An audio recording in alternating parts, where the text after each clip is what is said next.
Hey, people of peace, Pastor Nathan here. I'm finishing up here at Gethsemane this weekend, but I wanted to take a minute and let you know that I am so excited to join you in person soon.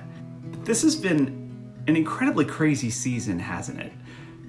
With the coronavirus, maybe the economic uncertainties, and I would venture to bet that most of us have had our routines greatly altered. In the midst of all of that, it can be easy to get overwhelmed, can't it?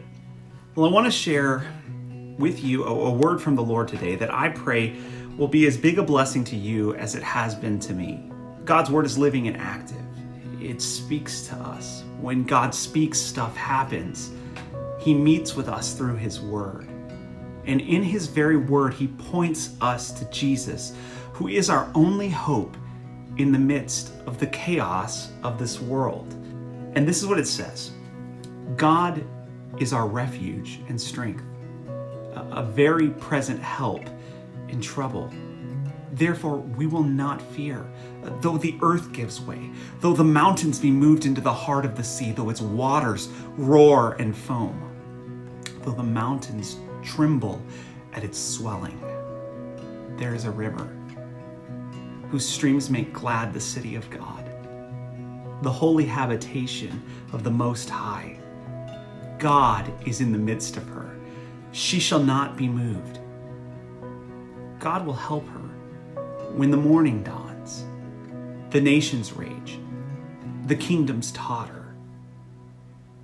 He utters his voice. The earth melts. The Lord of hosts is with us. The God of Jacob is our fortress. Here's the truth in all of that for us today. Things may even feel as chaotic as stormy waters raging all around us, waves overcoming the very mountain tops. But we know something in the midst of all of it, don't we? Because of Jesus, we cannot be moved. We cling to something, to someone that a virus, the economy, uncertainty, chaos can't take away from us. Jesus Christ is always with us. Even in chaotic times, we can stand with confidence, knowing that nothing can separate us from the love of God.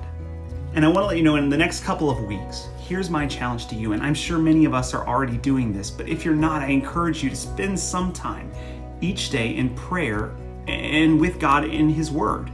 I encourage you to pray for those who are sick, for those who are medical professionals treating the sick, and for all those dealing with anxiety over this situation. Pray for our church, that God would use us during this time to extend the love, the message of Jesus, the hope we have in him to our community in new ways. See, I know this, God isn't affected by our shelter-in-place orders, is he? He's still on the move. He's on the move through you, his loved children.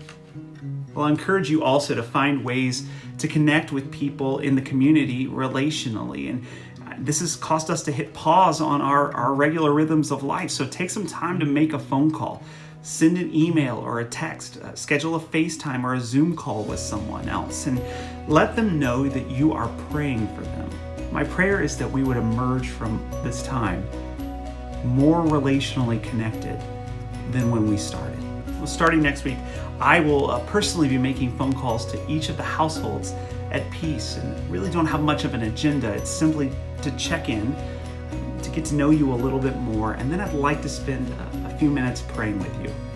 We're also going to be working on streaming or recording our messages or services that will be made available sometime soon. We're still trying to figure out all the details on that, but until then, I invite you to join the people of St. John's in Orange, who are doing a wonderful job of streaming their services, getting them out there for people.